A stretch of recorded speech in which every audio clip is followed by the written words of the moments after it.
ప్రభునందు ప్రియమైన దేవుని బిడ్డలారా, మీ అందరికీ ప్రభు పేరిట వందనాలు. మీకు గుడ్ ఫ్రైడే శుభాకాంక్షలు, ఈస్టర్ శుభాకాంక్షలు కూడా తెలియజేస్తున్నాను. మరి ఇన్ని దినాలు కూడా దేవుని యొక్క కృపను బట్టి, దేవుని సహాయమును బట్టి మనకి ఎంతవరకు సహాయం చేస్తూ వచ్చాడు ప్రభువారు. మన జీవితాలలో మనల్ని ప్రేమించాడు, మన జీవితాలను ప్రేమించాడు, మన జీవితాలలో తోడుగా ఉన్నాడు. ఎబెనేజర్గా, సహాయపు రాయిగా, ఇమ్మానుయేలుగా ప్రభు మనకు తోడుగా ఉన్నాడు. అందును బట్టి వందనాలు చెల్లిస్తున్నాను. మరొకసారి మీ అందరికీ వందనాలు. ఎట్లా ఉన్నారు? మీ కుటుంబాలు బాగున్నారా? కుటుంబాలు ఎట్లా ఉన్నాయి? ప్రార్థనలు చేసుకుంటున్నారా? ఎందుకంటే చివరి దినాల్లో ఉన్నాం. వచ్చుచున్నవాడు ఆలస్యమ చేయక వచ్చునని వ్రాయబడింది. యేసు ప్రభువారు మధ్యాకాశంలోనికి రావడానికి సిద్ధంగా ఉన్నాడు. మధ్యాకాశంలోనికి రావడానికి యేసు ప్రభువారు సిద్ధంగా ఉన్నాడు. సో కనుక ఎంత సిద్ధపాటు కలిగి ఎంతగా ప్రార్థన చేస్తే అంత ధన్యులం, అంత ధన్యులం. ఏమైనా సమస్యలా, ఏమైనా కష్టాలా, పోరాటాలా? దేవుణ్ణి ఎక్కువగా స్తుతించడం నేర్చుకుందాం. దేవుణ్ణి ఎక్కువగా మహిమపరుద్దాం. అందుకని కీర్తన 50వ కీర్తనలో అంటాడు దావీదు భక్తుడు, స్తుతి యాగము అర్పించువాడు నన్ను మహిమపరచుచున్నాడు. కనుక దేవుని రక్షణ వానికి కనబరుచున్నట్లు వాడు మార్గము సిద్ధపరచుకొనెను. హల్లెలూయా. ఎక్కువగా దేవుని స్తుతి, మహిమ, ఘనత, ప్రభావములు నీ హృదయంలో నుండి పైకెళ్ళాలి. నీ హృదయంలో నుండి పైకెళ్ళాలి. ప్రభువారు నీ స్వరం వినాలి. ప్రభువారు నీ ప్రార్థన, నీ స్తుతి ఆలకించాలి. దేవుడు చివరి దినాల్లో ఉన్నాం. నీ భర్త రక్షింపబడాలంటే మోకాళ్ళ మీద ప్రార్థన చెయ్యండి.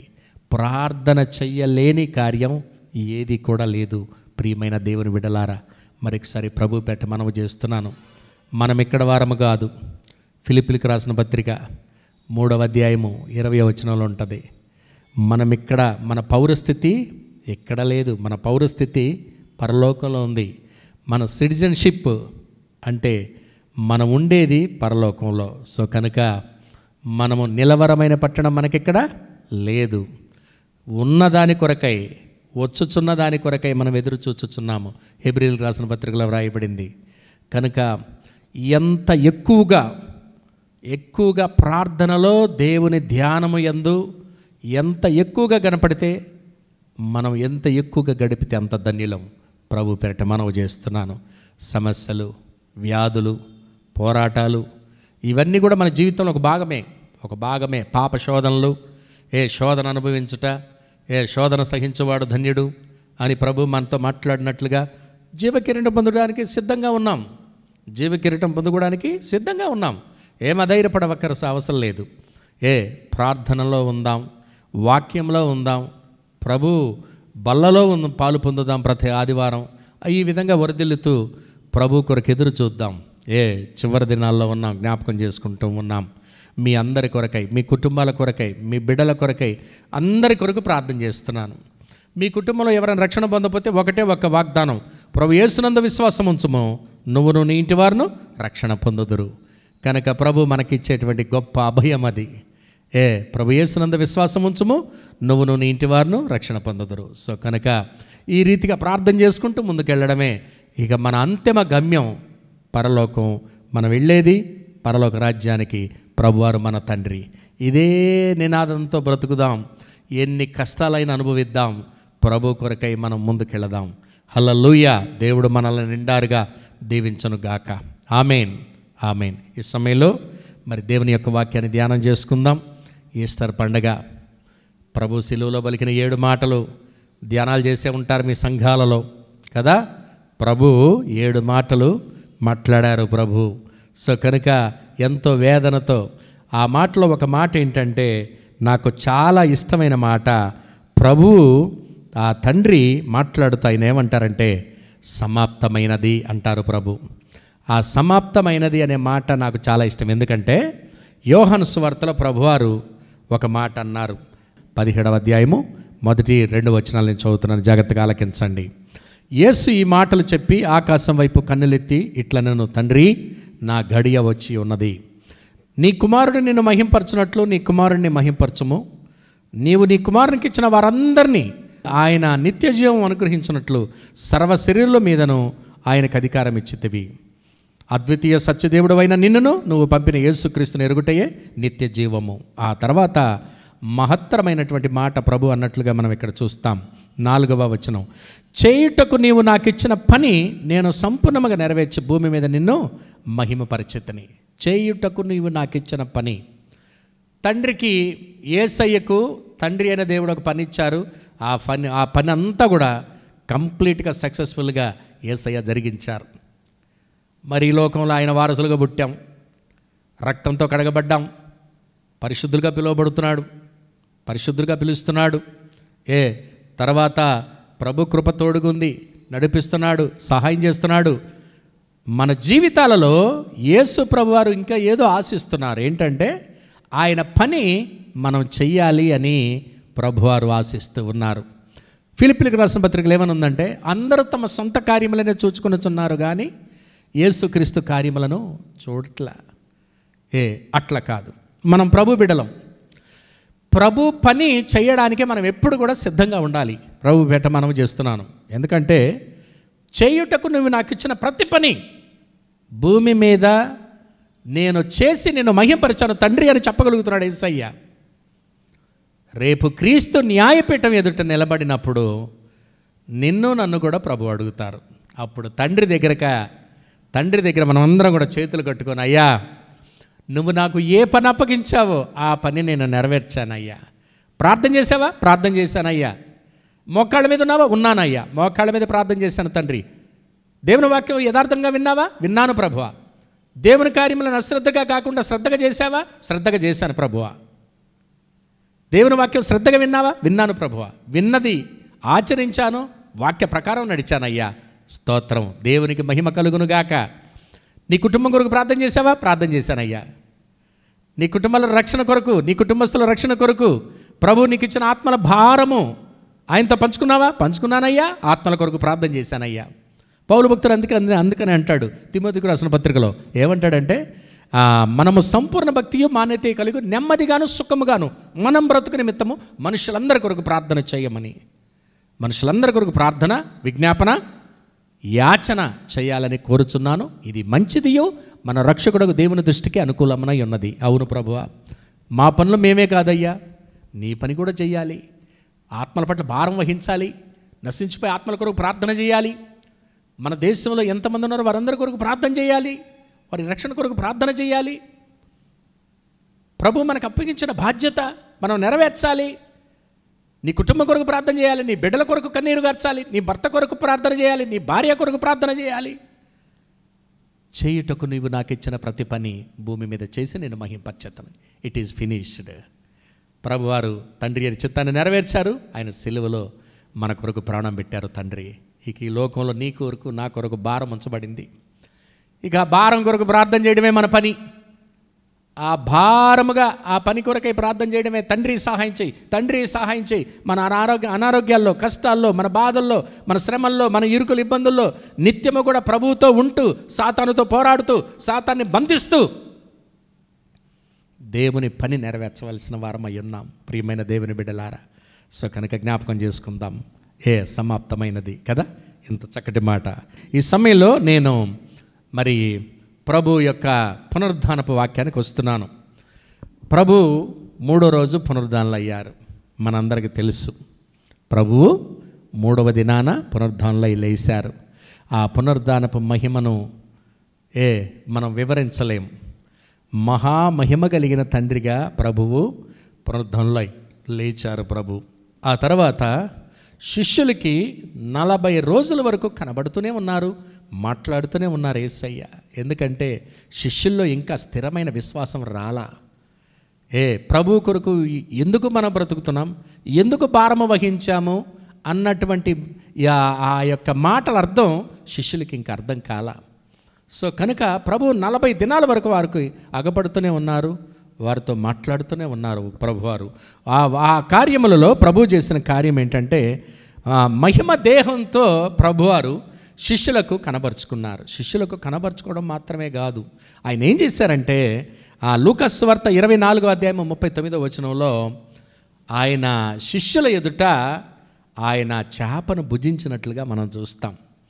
ఇది చాలా మహిమ కలిగిన కార్యం అది. ఎందుకంటే రక్త మాంసాలతో ఉన్నటువంటి వారు మాత్రమే బాహ్యంగా భుజించగలరు. ఈ శరీరంతో ఉన్న నేను నువ్వు మాత్రమే మనం ఏదన్నా ఆహారం తినగలం.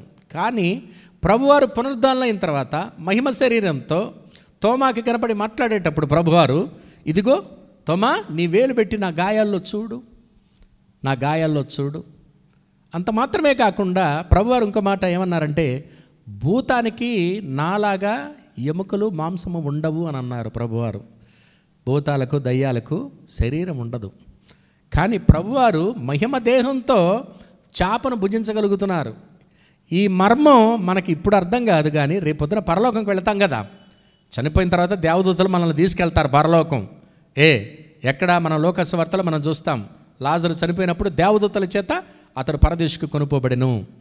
మనం కూడా పరదేశుకు కొనుపోబడతాం. వెళ్ళగానే మనకు మహిమ దేహం వస్తుంది. ఈ రక్త మాంసాలతో ఉన్న దేహం సమాధిలో పాతి పెట్టబడుతుంది. ఆ తర్వాత మన మహిమ దేహంతో ప్రభువుని చూడగలుగుతాం. ప్రభు పాదాలు పట్టుకుంటాం, పాదాలు పట్టుకొని ఏడుస్తాం. ఆయన ప్రతి బాష్ప బిందువును తుడిచేస్తారు. దానికి సాదృశ్యంగా ఉండడానికి ప్రభువారు ఇది చేసి చూపించారు. ఆల్రెడీ 2000 సంవత్సరాల క్రితమే ప్రభు చేసి చూపించారు. ఇది ఈ మర్మం చాలా గొప్పది. అంటే ఆత్మ శరీరం అన్నమాట, మహిమ శరీరం అన్నమాట నువ్వు నేను ధరించబోతున్నాం. ఎప్పుడో తెలుసా? యేసు ప్రభువారు మధ్యాకాశానికి రాగానే, ప్రతిసారి చెప్తాను ఈ మాట, యేసు ప్రభువారు మధ్యాకాశానికి రాగానే మిఖాయేలు దూత బోర ఊదుతాడు. మిఖాయేలు దూత బోర ఊదగానే ఆ స్వరం మనకి వినపడుతుంది. ఆ స్వరంతో మనం సిద్ధపడతాం. వెంటనే కనురెప్పపాటులో మార్పు పొందేదము. కొరింథీయులకు రాసిన పత్రికలో కనురెప్పపాటులో మార్పు పొందేదము. వెంటనే మనము మహిమ దేహం ధరించి ప్రభు దగ్గరికి వెళ్ళిపోతాం. దానికి సాదృశ్యంగా చూపించడానికి ప్రభువారు ఆయన మహిమ దేహంతో చేపను భుజించారు. ప్రభువారు పరలోకంకి వెళ్ళగానే జీవవృక్ష ఫలం తింటాం. జీవవృక్ష ఫలం యొక్క ప్రత్యేకత ఏంటో తెలుసా? ఒక్కసారి జీవవృక్ష ఫలం తింటే నువ్వు నేను ఎప్పటికీ చనిపోము, మరణం ఉండదు. మరణం మనల్ని ఏలలేదు. ఈ భూలోకంలో మరణం ఏలుతుంది, కానీ మనం పైకి వెళ్ళిన తర్వాత, పరలోకంకి వెళ్ళిన తర్వాత మరణం మన పైన అధికారం ఉండదు మరణానికి. సో కనుక జీవవృక్ష ఫలం మనం భుజిస్తాం. ప్రభునందు ప్రియమైన దేవుని బిడ్డలారా, ఎన్ని గొప్ప కార్యాలు చేశారో ప్రభువారు. ప్రభు చనిపోయిన తర్వాత ఏమో 4 కార్యాలు జరిగినాయి. మనందరికీ తెలుసు. సూర్యుడు అదృశ్యుడయ్యాడు. లోకమంతా గాఢాంధకార చీకటి కమ్ముకుంది ప్రభువారు చనిపోగానే. తర్వాత రెండవది, సమాధుల్లో ఉన్నటువంటి వారు అనేక మంది వారు ఆ గ్రామాల్లోకి వచ్చి, అంటే ఆ ఊరిలోకి వచ్చి అనేక మందికి కనబడినట్లుగా మనం చూస్తాం. తర్వాత పెద్ద భయంకరమైన భూకంపం జరిగింది. మొట్టమొదటి చీకటి, రెండవది భయంకరమైన భూకంపం, మూడవది మృతులైన వారు లేచారు, నాలుగవది దేవాలయపు తెర నడి నుండి ఆ నడికి చినిగిపోయింది, ఆ మధ్యలో చినిగిపోయింది. సో కనుక ఈ కార్యాలనే జరిగినాయి ప్రభువారు చనిపోయినప్పుడు. అంటే ప్రభువారికి నీకు నాకు మధ్య అడ్డుబండలు ఏమి లేవన్నమాట. నువ్వు ప్రభువారు, నేను ప్రభువారు, అంతే. మధ్యలో మనకి ఎవ్వరు లేరు. మధ్యవర్తి ప్రభువారు ఒక్కడే. సో కనుక ఆ తండ్రి ఆ విధమైనటువంటి గొప్ప కార్యాలు చనిపోగానే ఆ అద్భుతాలు జరిగినాయి, మనందరికి తెలుసు. ఆ తర్వాత పునరుద్ధానులు అయినటువంటి ప్రభువు 40 దినాలు వారికి అగపడిన తర్వాత ప్రభువారు ఆ మహిమ దేహముతో ఆయన 40 దినాలు పరిచర్య చేసి ఆరోహణమై ప్రభువారు వెళ్ళిపోయారు, మనందరికి తెలుసు. ఒలీవల కొండ మీద నుంచి ఆయన ఆరోహణమైనట్లుగా మనం చూస్తాం. ఆ తర్వాత శిష్యులు ఇంకా చూస్తూ ఉంటే 2 దేవదూతలు వచ్చి వారితో చెప్పినట్లుగా అపోస్తల కార్యములు మనం చూస్తాం. ఏమని చెప్పారు వాళ్ళు? గలిలీ పట్టణస్థులారా, మీరెందుకు ఎదురు చూస్తున్నారు? పరలోకంకి ఏ రీతిగా ప్రభు వెళ్ళారో ఆ రీతిగా ఆయన తిరిగి వస్తారు. రేపు 2వ రాకడలో ఒలీవల కొండ మీద కాలు పెట్టబోతున్నారు ప్రభువారు. ఒలీవల కొండ మీద కాలు పెట్టబోతున్నారు ప్రభువారు. కనుక ఒక్కసారి ఆలోచించండి. ఎందుకంటే చనిపోయిన అనుభవం ఉంటేనే పునరుద్ధానపు అనుభవం వస్తుంది. ఇంతకుముందు నేను చెప్పాను, 7 అనుభవాలు చెప్పాను. ప్రతి విశ్వాసికి 7 అనుభవాలు ఉంటాయి. 1 పాప క్షమాపణ అనుభవం, పాపాలన్నీ రక్తంతో కడుక్కోవడం, ఏడవడం, పశ్చాత్తాపడటం, తండ్రి పాదాలు పట్టుకోవడం 1. రెండవది మారు మనస్సు, రక్షణ అనుభవంలోనికి వస్తావు. రక్షణ కొనసాగిస్తూ ఉంటావు. శోధనలు వస్తాయి, బాధలు వస్తాయి, కష్టాలు వస్తాయి, ఇరుకులు ఇబ్బందులు వస్తాయి, అన్నీ తట్టుకుంటావు, ప్రభు కొరకు నిలబడతావు, రక్షణానుభవం కొనసాగుతూ ఉంటావు. మూడవది పరిశుద్ధమైన అనుభవం. ప్రభు రూపాంతరం పొందారు కదా, రూపాంతర కొండ మీద ప్రభు రూపాంతరం పొందారు కదా. సో ప్రభు యొక్క వస్త్రాలు దగదగ దగదగ తెల్లని వస్త్రాలు దగదగ మెరుస్తూ శిష్యులకు కనిపడ్డాయి. వారు ప్రభును చూడలేకపోయారు ఆ మహిమలో. ఆ తర్వాత ఆయన మహిమ కలిగిన కార్యాల గురించి మోషే, ఎలియాలు, మరి పాత నిబంధన భక్తులు కనబడినట్లుగా మనం చూస్తాం. పరిశుద్ధత, పరిశుద్ధత, పరిశుద్ధత, హృదయంలో పరిశుద్ధత, మాటల్లో పరిశుద్ధత, మన క్రియల్లో పరిశుద్ధత, ప్రతి విషయంలో పరిశుద్ధత. యేసు ప్రభు మనకు దయచేయనుగాక, మనకు సహాయం చేయనుగాక ఆ రీతిగా. మూడవది. నాలుగవది మేడగది అనుభవం. ప్రభు శిష్యుల పాదాలు గడిగారు, కొన్ని రహస్యాలు చెప్పారు ప్రభువారు. మీరు ఎలా ఉండాలి, నా స్నేహితులని మిమ్మల్ని పిలుస్తున్నాను, మీరు ఎలా ఉండాలి లోకంలో, నా కొరకు సాక్షులుగా ఏ విధంగా ఉంటారు. ప్రభువారు ఎన్నో మాటలు వారికి విడమర్చి చెప్పినట్లుగా మనం చూస్తాం. ఆ తర్వాత మనం 5వ అనుభవం గెస్సెమనే అనుభవం. భయంకరమైన రక్తార్పణ, చెమట రక్తము రూపంలో బయటకు వచ్చి భయంకరమైన వేదన అనుభవించిన గెస్సెమనే అనుభవాన్ని మనం చూస్తాం. ఆ తర్వాత 6వది సిలువ అనుభవం. సిలువ అనుభవం, చనిపోయిన అనుభవం, గోల్గొతా కొండపైన తండ్రి మన కొరకు ప్రాణం పెట్టిన అనుభవం. ప్రియమైన దేవుని బిడ్డలారా, ఎందుకంటే సిలువ మాటలు మనం ఎన్ని మాట్లాడుకున్నా మన జీవితాలలో తక్కువే. ఎందుకంటే సిలువ మన జీవితాలలో విలువను నేర్పిస్తుంది, సింహాసనం ఇస్తుంది. సిలువ సహిస్తే సిలువ మనకి విధేయతకరమైన జీవితాన్ని నేర్పిస్తుంది. సిలువ మనల్ని త్యాగ జీవితాన్ని నేర్పిస్తుంది, మనకి త్యాగ జీవితాన్ని నేర్పిస్తుంది. ప్రియమైన దేవుని బిడ్డలారా, సిలువ మనకి విధేయతకరమైన జీవితం, త్యాగపూరితమైన జీవితం, తర్వాత ప్రేమ ఎలా నడవాలో, ఎలా బ్రతకాలో, ఈ సమాజంలో యేసు ప్రభు బిడ్డలుగా ఎలా జీవించాలో నేర్పిస్తుంది సిలువ. తర్వాత సిలువ మన జీవితాల్లో సాత్వికత్వాన్ని నేర్పిస్తుంది. మన జీవితాల్లో సాత్వికత్వం అంటే మన జీవితాలలో మన ఓర్పు సహనముతో జీవించడం మనకు నేర్పిస్తుంది సిలువ. అటువంటి మరణాన్ని ప్రభు మన కొరకు చూపించి, సిలువను చూపించి ప్రభు ప్రాణం పెట్టారు. ఆ తర్వాత చివరిది 7వ అనుభవం, పునరుద్ధానపు అనుభవం. చనిపోతేనే మనం పునరుద్ధానపు అనుభవం వస్తుంది. ఇక ఆ తర్వాత పునరుద్ధానపు అనుభవాన్ని ఒక్కటి వివరిస్తాను, నేను ప్రభు పేరట మనవి చేస్తున్నాను. ప్రియమైన దేవుని బిడ్డలారా, ప్రకటన గ్రంథంలో అసలు రూపాన్ని చూస్తాం, ప్రభువారి యొక్క అసలు రూపాన్ని మనం చూస్తాం. చూడండి దయచేసి, నాతో ఉన్నవారు, బైబిల్ ఉన్నవారు, ప్రకటన గ్రంథం 1వ అధ్యాయము 13వ వచనం. 7 సువర్ణ దీపస్తంభములను, ఆ దీపస్తంభముల మధ్యన మనుష్య కుమారుని పోలిన ఒకరిని చూచితిని. ఆయన తన పాదముల మట్టుకు దిగుచున్న వస్త్రము ధరించుకుని రొమ్మునకు బంగారు దట్టి కట్టుకుని ఉండెను. ఆయన తలయు తల వెంట్రుకలను తెల్లని ఉన్నిని పోలినవై హిమమంతా ధవళముగా ఉండెను. ఆయన నేత్రములు అగ్నిజ్వాలల వలె ఉండెను. ఆయన పాదములు కొలిమిలో పుట్టము వేయబడి మెరయోచున్న అపరంజితో సమానమై ఉండెను. ఆయన కంఠస్వరము విస్తార జల ప్రవాహముల ధ్వని వలె ఉండెను. ఆయన తన కుడి చేత 7 నక్షత్రములను పట్టుకొని ఉండెను. ఆయన నోట నుండి 2 అంచులు గల వాడి అయిన ఖడ్గమొకటి బయలు వెళ్ళచుండెను. ఆయన ముఖము మహా తేజస్సుతో ప్రకాశించుచున్న సూర్యుని వలె ఉండెను. ఆ రూపాన్ని చూడగానే యోహాను భక్తుడు చచ్చిన వాని వలె నేను ఆయన పాదముల యొద్ద పడితిని అంటున్నాడు 17వ వచనంలో.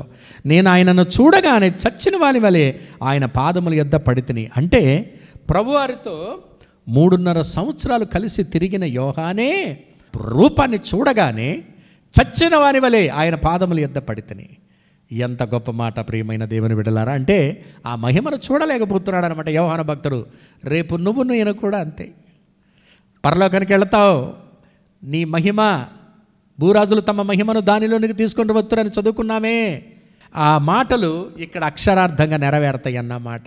నువ్వు మహిమను తీసుకొని వెళ్తావు, ఆ మహిమతో ప్రభువును చూస్తావు.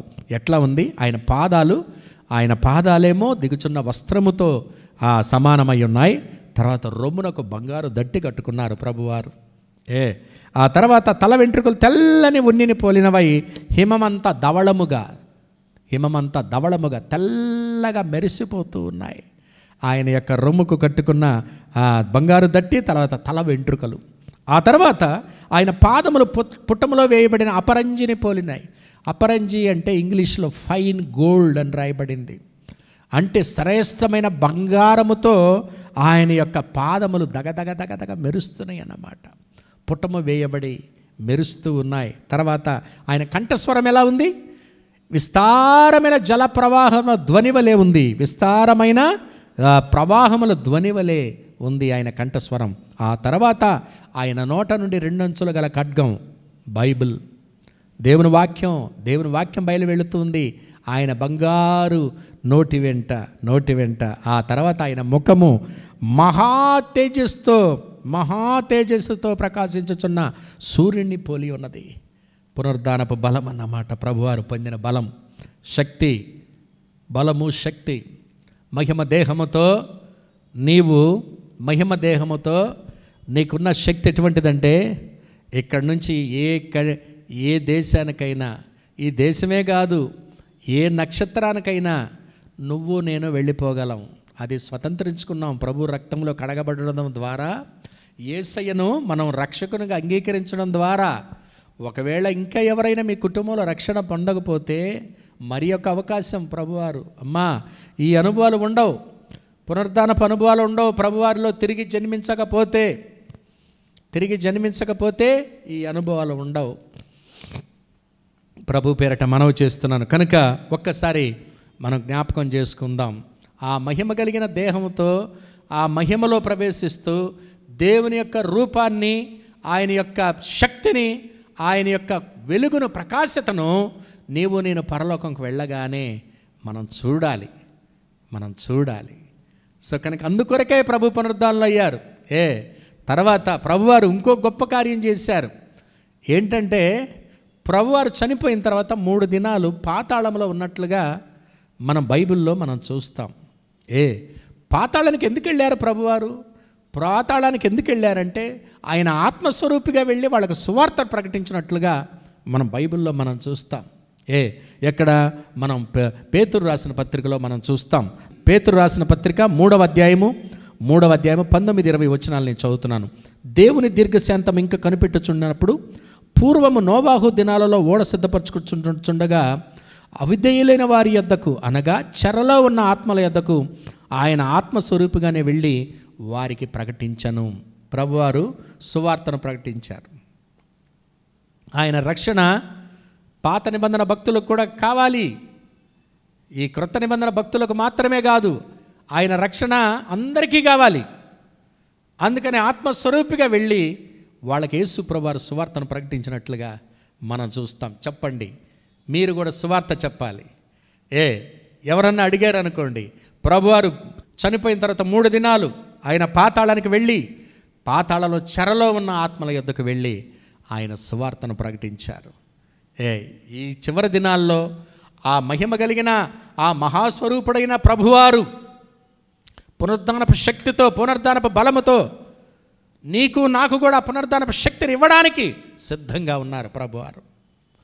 ఆ పునరుద్ధానపు బలముతో, ఎందుకంటే చనిపోయాం, మనం క్రీస్తులో పాతిపెట్టబడ్డాం, మనం సజీవులుగా లేచాం. ఆ సజీవమైన వెలిగే పునరుద్ధానపు శక్తి, పునరుద్ధానపు బలము ప్రభువారు. తర్వాత ఇంకోటి తెలుసా, నేను పైకి వెళుతున్నాను, మీ హృదయాలను కలవరపడనియొద్దు. ఎందుకయ్యా? దేవుని యందు విశ్వాసం ఉంచుతున్నారు, నా యందును విశ్వాసం ఉంచండి. ఎందుకు ప్రభువా? నేను స్థలములను సిద్ధపరచడానికి వెళుతున్నాను. నేనున్న స్థలములో మీరును ఉండులాగున మరలా వచ్చి మిమ్మల్ని తీసుకుని వెళ్ళుదును. ప్రభువారు మనకిచ్చిన పునరుద్ధానుడైన తర్వాత ప్రభువారు ఆజ్ఞ మనకిస్తున్నటువంటి అభయం. భూలోకంలో బ్రతుకున్నప్పుడే ప్రభు ఆజ్ఞ ఇచ్చారు, అది అక్షరార్థంగా మన జీవితాల్లో నెరవేరుస్తున్నారు ప్రభువారు. మీ హృదయాలను కలవరపడనీయొద్దు, నా తండ్రి ఇంట అనేక నివాసములు కలవు. ప్రభునందు ప్రియమైన దేవుని బిడ్డలారా, ఇంతకుముందు ఒక మాట చెప్పాను నేను స్టార్టింగ్లో. మన పౌరస్థితి ఎక్కడుంది? పరలోకంలో ఉంది. పౌరస్థితి పరలోకంలో ఉందంటే అర్థం ఏంటి? నీకు గృహం అక్కడ ఉండాలి. నీకు గృహం, నీకు నాకు అక్కడ కట్టబడాలి గృహం. ఈ గృహాలు, ఇక్కడున్న గృహాలు నశించిపోయాయి, నాశనం అయిపోయాయి. 80-90 సంవత్సరాలు మంచి సుఖమైన జీవితం జీవించినా అసలైన నివాసం, గృహం ఎక్కడుండాలి? నీకు నీకు పరలోకంలో ఉండాలి. అదే పునరుద్ధానపు శక్తి, అదే పునరుద్ధానపు బలము నీకు. ప్రభువారిని ఇక్కడే అయ్యా, ప్రభువారు ఇచ్చిన వాగ్దానం నా పట్ల నెరవేర్చు. నా తండ్రి ఇంట అనేక నివాసాలు ఉన్నాయి. అందుకని నేను మీతో మాట్లాడుతున్నాను, మీతో చెప్తున్నాను, నేనున్న స్థలంలో మీరు ఉండలాగిన మరలా వచ్చి మిమ్మల్ని తీసుకుని వెళ్తాను. ప్రభువా, ఎంత గొప్ప వాగ్దానం తండ్రి. నేను నా కుటుంబం సిద్ధంగా ఉండాలి, నువ్వు నీ కుటుంబం సిద్ధంగా ఉండాలి, నీ బిడ్డలు సిద్ధంగా ఉండాలి. ఒకవేళ నీ బిడ్డలు మారు మనసు పొందకపోతే రేయి మొదటి జామున మొరపెట్టు దేవునికి. ప్రియమైన దేవుని బిడ్డలారా, అమ్మా, రేయి మొదటి జామున విలాప వాక్యాలు నీళ్లు కుమ్మరించినట్లు ప్రభు సన్నిధిలో నీ యొక్క ఆత్మను కుమ్మరించుము. నీళ్లు కుమ్మరించినట్లుగా దేవుని పాదాలు కడుగుదాం. ప్రభువా, నాకు, నా కుటుంబానికి కూడా, నా బిడ్డలకు కూడా, నా భార్యకి లేకపోతే నా భర్తకు కూడా పరలోకంలో స్థలం సిద్ధపరచయ్యా. గృహాన్ని దయచేయి ప్రభువా, గృహాన్ని దయచేయి తండ్రి. నా తండ్రి ఇంట అనేక నివాసాలు అన్నావు. రేపొద్దున నా అంతిమ గమ్యం పరలోకం. మన పౌరస్థితి పరలోకంలో ఉంది. అక్కడ ప్రభువారి క్రీస్తు కుడిపారుసిన ఆశలై మన కొరకు విజ్ఞాపన చేస్తున్నారు. సహాయం చేయి అయ్యా, సహాయం చేయి. మోకాళ్ళ మీద ప్రార్థన చేయడమే. ఇది తప్ప నువ్వు నేను ఏమి చెయ్యలేము బ్రదర్, అమ్మా, సిస్టర్ గారు. ఇది తప్ప మన జీవితాలలో మనం ఏమీ చెయ్యలేము. మనం కేవలం మోకాళ్ళ మీద ఉండి ప్రభు పాదాలు కడగడమే. సహాయం చేయి అయ్యా, సహాయం చేయి. ప్రార్థన సమస్త కార్యాలు చేస్తుంది. ఇదే పునరుద్ధానపు బలము, ఇదే పునరుద్ధానపు శక్తి ప్రభు నీకు ఇవ్వడానికి సిలువలో మరణం పొందాడు యేసయ్య. నువ్వు నేను చనిపోయి పాతి పెట్టబడి యేసయ్యలో లెగుస్తున్నాం మనం. మీరు క్రీస్తుతో కూడా లేపబడిన వారైతే పైనున్న వాటినే వెతకుడి.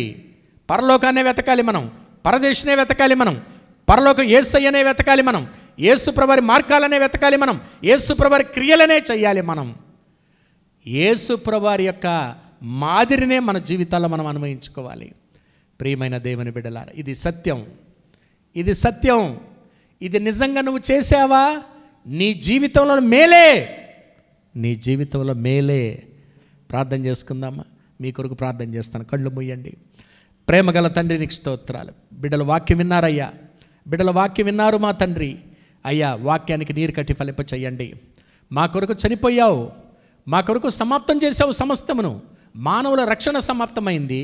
మానవుని యొక్క రక్షణ నాయన నువ్వు సిద్ధపరిచి అయ్యా పరలోకంలో స్థలాన్ని సిద్ధపరచడానికి సిద్ధంగా ఉన్నావు. అటువంటి గొప్ప కార్యం చేసి నువ్వు తండ్రిని మహింపరిచావు. మా జీవితాల్లో మేము కూడా చేయుటకు నువ్వు మాకిచ్చిన ప్రతి పని భూమి మీద చేసి నిన్ను మహింపరచేటట్లు మాకు సహాయం చేయండి. మమ్మల్ని ఆత్మతో నింపండి. మాకు పునరుద్ధానపు శక్తి బలాన్ని దయచేయండి. పాతిపెట్టిన అనుభవంతో ఉన్నటువంటి మమ్మలను పునరుద్ధానపు శక్తితో బలముతో మమ్మల్ని లేపండి. నీకు మహిమ చెల్లిస్తూ విన్నటువంటి వాక్యం విన్నటువంటి ప్రతి బిడ్డను మీరు దీవించి ఆశీర్వదించి మహిమ పొందమని యేసునామమున అడుగుచున్నాము తండ్రి. ఆమేన్. ప్రియమైన దేవుని బిడ్డలారా, మరొకసారి ప్రభు పెట్టి మనవి చేస్తున్నాను. నేనుండేది మన్సూరాబాద్, కామినేని హాస్పిటల్ వెనక వైపు, మన్సూరాబాద్ ఎల్బీ నగర్ ప్రాంతం. ఈ చుట్టుపక్కల ఎవరైనా సరే దేవుని వాక్యం యథార్థంగా వినాలి అని ఆశపడితే దయచేసి రండి. ప్రభు పెట్ట మనవి చేస్తున్నాను. యథార్థమైన వాక్యం కొరకై సిద్ధపడదాం. పరలోకాన్ని సిద్ధపరచుకుందాం. పరలోకాన్ని స్వతంత్రించుకుందాం. మనల్ని మన కుటుంబాలు దేవుని సన్నిధిలో నిలబెట్టుకుందాం. మనల్ని మన కుటుంబాలని దేవుడు నిరంతరం దీవించేటట్లుగా మనము ప్రార్థనలో నిరంతరము కూడా పోరాడదాం. దయచేసి నాతో ఏకీభవించండి, రండి. దయచేసి మీ అందరి కొరకు ప్రార్థన చేస్తున్నాను. అందరూ మీకు ఏ సమస్య ఉన్నా వెంటనే నాకు ఫోన్ చేయండి. ప్రార్థన చేస్తానని మాటిస్తున్నాను. ఉపవాస ప్రార్థన, ఈ 40 దినాల ఉపవాస ప్రార్థనలో ప్రభు మనల్ని నలగొట్టాడు. ఇంకా నలగొట్టాలి, ఇంకా సహాయం చేయాలి, ఇంకా దీవించాలి. మనలందరి దేవుడు ఆశీర్వదించును గాక. ఆమేన్. Praise the lord.